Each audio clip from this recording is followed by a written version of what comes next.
आ गई तू, अच्छा हो गया। अब भी तेरी याद आ रही थी रे। आजा, तुझे पता है तेरी मनपसंद भिंडी की सब्जी बनाई मैंने, तभी तो तेरी याद आई थी। अच्छा हो गया तू आ गई।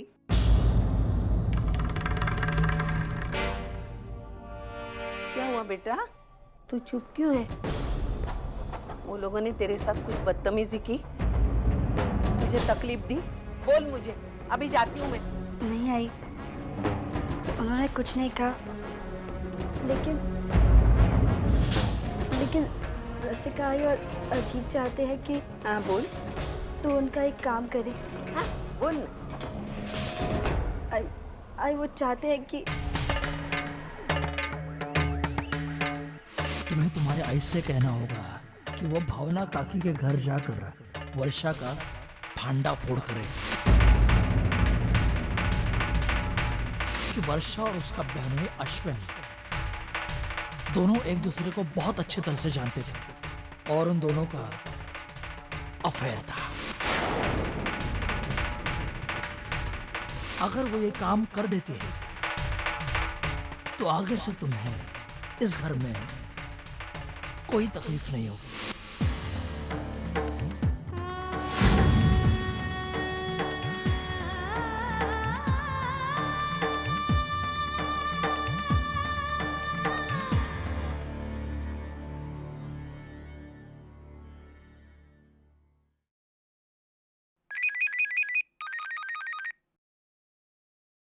इसको आप कंप्लीट कर लो, मैं बात करूँ। हाँ ताई। सतीश, मैंने इसलिए फोन किया था कि मैं खाने में क्या पसंद करूंगा, राइट? वो क्या है ताई, खाने में मेरी कोई चॉइस है नहीं, ये तो तू जानती है। बस खाना टेस्टी बना हो और बनाने वाले ने प्यार से बनाया हो, बस इतना तू करेगी मेरे लिए। हाँ भाई हाँ, बनाऊंगी तेरे लिए स्वादिष्ट खाना। अच्छा, लेकिन मैंने उसलिए फोन नहीं किया था, मुझे तुझसे कुछ और काम था। हाँ बोल ना। अरे हम दोनों की फोन पर बात हुई थी ना, तो फिर अश्विन ने वर्षा को फोन किया था डिनर पर इनवाइट करने के लिए। लेकिन वर्षा ने तो मना कर दिया। क्या? वर्षा ने जीजू को ना बोला? पता नहीं ताई, मैं इस बारे में कुछ जानता नहीं हूँ। जबकि सुबह मेरी बात हुई थी उसके सामने ही और उसने उस वक्त कुछ नहीं बोला था। फिर ताई मुझे भी कुछ समझ में नहीं आ रहा है। मैं एक काम करता हूँ, हो सकता है कि उसकी तबीयत खराब हो गई हो, तो फर्स्ट मैं उससे फोन पे बात कर लेता हूँ, देन आपको फोन करता हूँ। ओके? तू टेंशन मत ले, हम लोग खाने पर जरूर आएंगे। हाँ कोई बात नहीं, उसे फोर्स मत करना। अगर उसकी तबीयत खराब है तो हम आज का प्रोग्राम कभी और कर लेंगे। मैंने तो सिर्फ इसलिए फोन किया था कि जान पाऊँ कि उसकी वजह क्या थी, वो क्यों नहीं आना चाहती। ताई एक काम करते हैं कि मैं पहले फोन कर लेता हूँ, then I will get back to you. और सुन, तू जब कभी भी घर पे आएगा ना, तेरे लिए एक से बढ़कर एक टेस्टी डिशेस बनाऊंगी। Okay, Australia special? हाँ भाई, Australia special. Okay, let's see. Bye bye.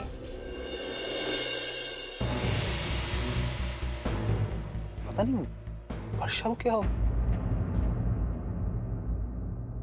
एवढीशी होती महागाई, बघता बघता केवढी झाली रे बाबा।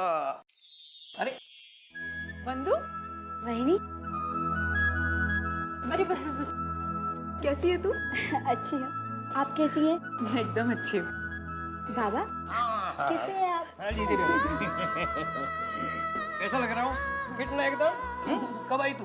थोड़ी देर पहले ही आई थी। अभी आई थी, मैं आप दोनों के बारे में ही पूछ रही थी। अरे हम सुपरमार्केट गए थे सामान लाने। वो अरे वो तेल का डिब्बा तो स्टोर में ही रह गया। मैं जाके लेके आता हूँ। अच्छा सुन बंधु, तू एक काम कर, तू यहाँ रुक, मैं तेरे लिए नाश्ता बना के लाती हूँ, ठीक है?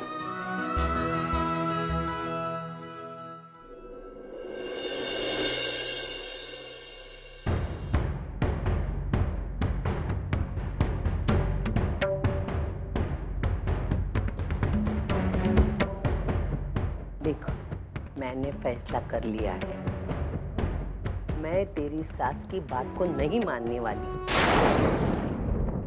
वर्षा जैसे सुलोचना ताई की बेटी है, वैसे हम सब की भी है, और मैं नहीं चाहती कि उसकी शादीशुदा जिंदगी में चुगली लगा के मैं इसे रोक लूं। बस आई, मैं भी यही चाहती। अजीत और उसकी आई तुझे और मुझे ढाल बनाकर वर्षा पर निशाना साधना चाहती हैं, लेकिन हम उनकी ये चाल कभी कामयाब नहीं होने देंगे। वर्षा का घर हम अपने हाथों से बर्बाद नहीं करेंगे। बेटा, तू इसका अंजाम जानती है ना? मैं जानती हूँ आई, लेकिन मैं हर तकलीफ सहने के लिए भी तैयार हूँ। बस तू अपने इरादे पे कायम रहना और वहीनी को ये सब बता। तू डर मत, मैं अर्चना को इसमें से कुछ नहीं बताने वाली।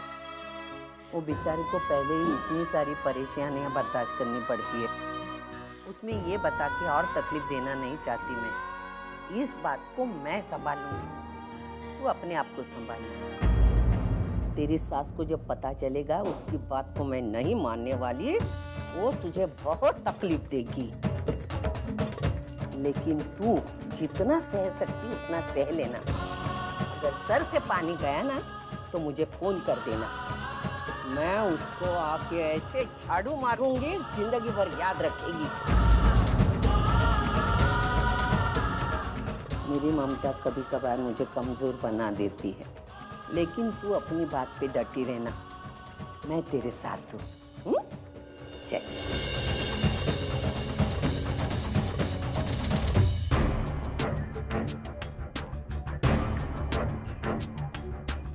मानव, आप कहाँ जा रहे हैं? मानव, अभी तक आपकी तबीयत भी ठीक नहीं हुई और आप बाहर जाने की बात कर रहे हैं। आप चलिए, आप आराम कीजिए। अर्चना, देखो वो गैरेज का मसला हल होने को है। अगर मैं नहीं गया तो फिर से प्रॉब्लम हो जाएगी। इतना बड़ा रिस्क नहीं ले सकता मैं। मानव, कोई भी चीज इंसान की तबीयत से बढ़कर नहीं होती है ना? होती है अर्चना, इंसान की जिम्मेदारी उसकी तबीयत से भी बढ़कर होती है। पर ये बात तुमसे बेहतर कोई नहीं जानता। मानव, और एक बात कहो अर्चना, अब तुम्हें मेरा नहीं, खुद का ख्याल रखना चाहिए, खुद के बारे में सोचना चाहिए, क्योंकि कुछ दिन बाद हम दोनों साथ में नहीं होंगे एक दूसरे का ख्याल रखने के लिए। हम एक दूसरे के बारे में जितना कम सोचेंगे उतनी कम तकलीफ होगी हमें अलग होते हुए।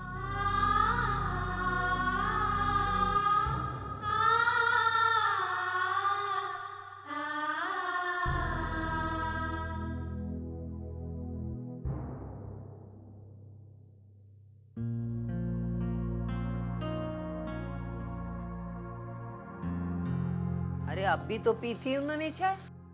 हाय, हाँ बोल। तुझसे एक बात करनी है। बोल ना बेटा। वो आई श्रावणी के साथ तो महीने लगे, 10-12 दिन हो गए और गिरीश जी भी अमेरिका से आ गए। तो मैं सोच रहा था कि उसका वो गोद भराई की रस्म। हाँ बेटा, वो तो तारीख हमने कब से नक्की करके रखी है। तू एक काम कर, राम मंदिर के वो गुरुजी है उनसे बात कर ले, ताकि हम सब रस्म निभा लेंगे। मानो, तू जाके बात कर गुरुजी से और गिरीश जी के साथ भी। पापा से मैं बात करती हूँ, वो ये बात सुनकर बहुत खुश हो जाएंगे।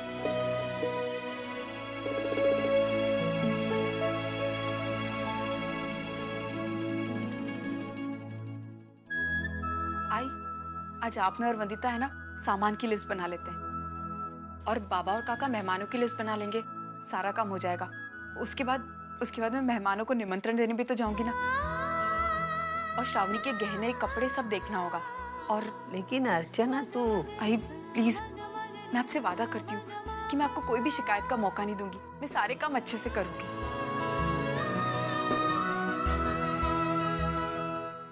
बेटा, मुझे पता है तू मुझे शिकायत का मौका नहीं देगी, लेकिन तू ये सब क्यों कर रही है? गोद भराई के 5-6 दिन बाद में ही तू और मानव एक दूसरे से अलग हो जाएंगे।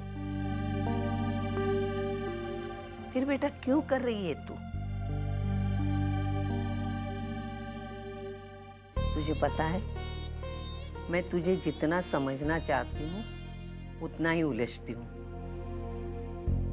कभी तुझ पर गुस्सा आता है तो कभी तुझ पर तरस भी आता है।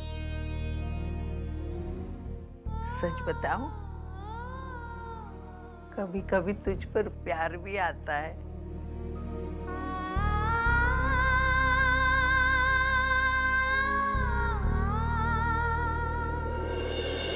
लेकिन ये सब करके तू साबित क्या करना चाहती है बेटा? मैं कुछ साबित नहीं करना चाहती। मैं सिर्फ इस घर की यादों को अपने साथ ले जाना चाहती हूँ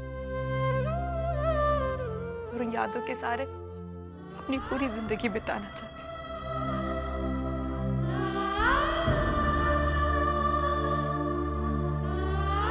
और जहां तक बात है मेरे और मानव के तलाक की, तो भले ही से मेरा और मानव का तलाक हो जाएगा, लेकिन उसके बाद भी मेरा इस घर से वही रिश्ता रहेगा जो आज है। भाई, मैं इस घर के हर सुख दुख में शामिल होंगी, चाहे वो आपका वाड़ दिवस हो, चाहे वो श्रावणी के बच्चे का नामकरण,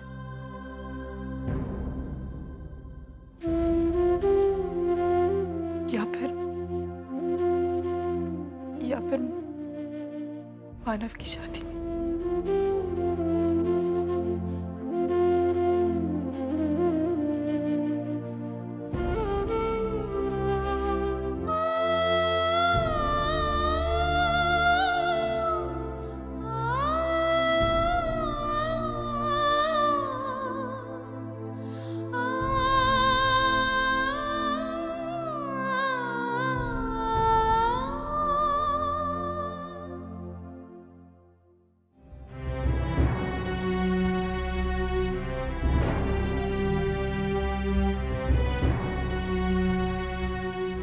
ये रिश्ता कभी भी टूट नहीं सकता।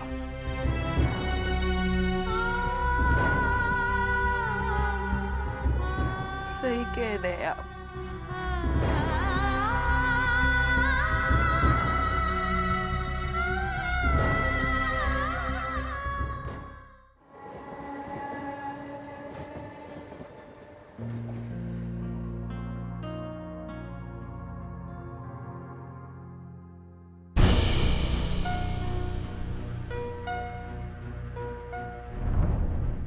आई बाबा, मुझे आप लोगों से कुछ बात करनी थी। अब वो मैंने आप लोगों की उस दिन बात गलती से सुन ली थी। अब वही बात जो मानव को 3 लाख रुपए देने की, घर गिरवी रखने की, और वो बात मैंने विनोद से भी कह दी। विनोद कह रहे थे कि मानव को उसके गैरेज के लिए 3 लाख रुपए क्यों दें हम। मेरा मतलब है वो इतना खुददार है कि वो हमसे पैसे ही नहीं लेगा, तो फिर घर क्यों गिरवी रखें।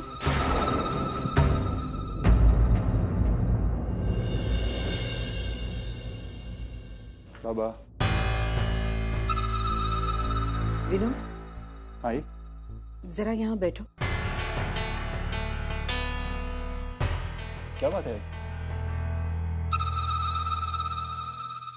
विनोद, मंजूषा ने जो बातें सुनी वो बिल्कुल सही है।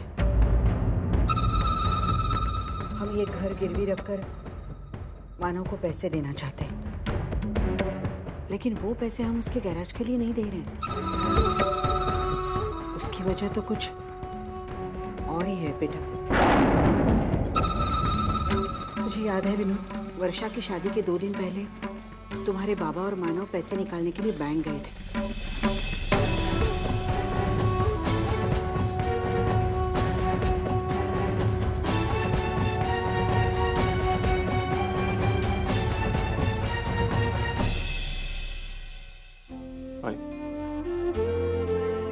मानव ने सचमुच हम पर बहुत बड़ा एहसान किया है और सही समय पर उसके पैसे लौटाना हमारा फर्ज बनता है, और आप लोग वही कर रहे हैं, तो इसमें गलत क्या है? और रहा सवाल इस घर को गिरवी रखने का, तो इस घर पर जितना मेरा हक है उससे कहीं ज्यादा आपका है।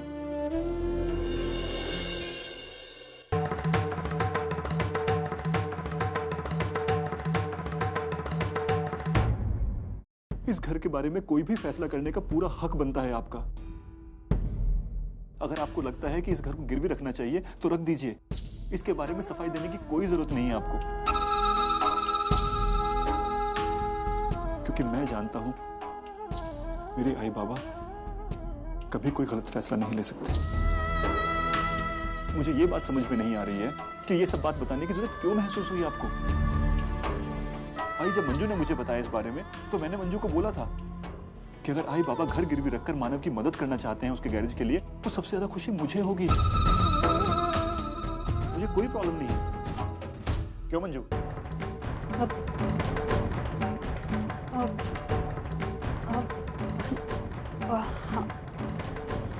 नहीं, मंजू भी हमसे यही कह रही थी। हाँ, लेकिन हमने मतलब तुम्हारे बाबा ने और मैंने सोचा कि पैसों की बातों को लेकर अपनों में कभी कोई गलतफहमी नहीं होनी चाहिए, इसीलिए ये सारी बातें तुमसे कह दी। डर लग रहा था कि कहीं आगे चलकर कुछ नहीं होगा। मैं कुछ होने ही नहीं दूंगा। और मैंने कहा ना, ये घर आपका है। इस घर की दीवारें आपके खून पसीने की बनी हुई हैं। इस घर में ईंटें नहीं, आपका एक एक सपना लगा हुआ है। तो इस घर के बारे में आप कोई गलत फैसला ले ही नहीं सकते।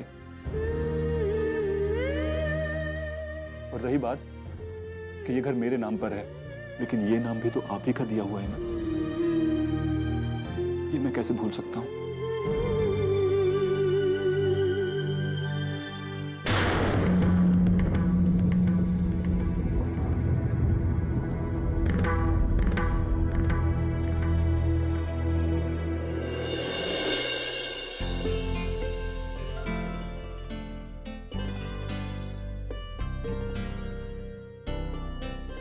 विनोद,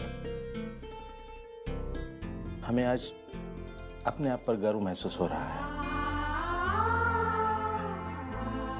हमने हमारे बच्चों को समझने में जरा सी भी गलती नहीं की है। मतलब बाबा? बेटे, हमें पता था, हमारे फैसले के बारे में पता चलने पर तुम्हारा यही जवाब होगा।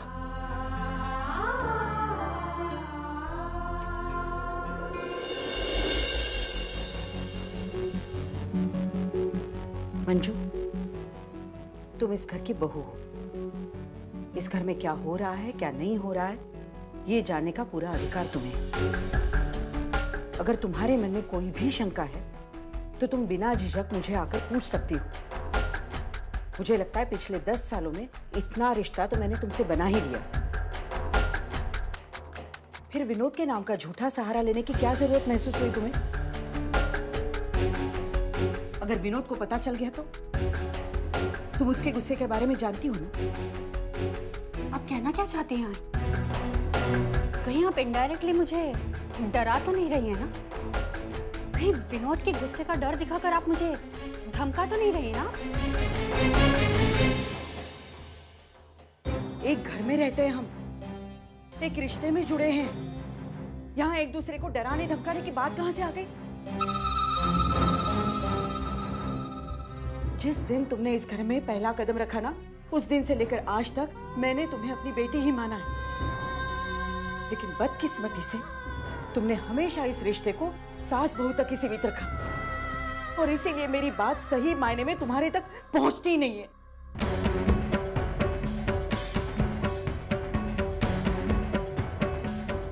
वैनी, ऐसा नहीं लग रहा आपको कि आप बहुत गलत कर रही हैं?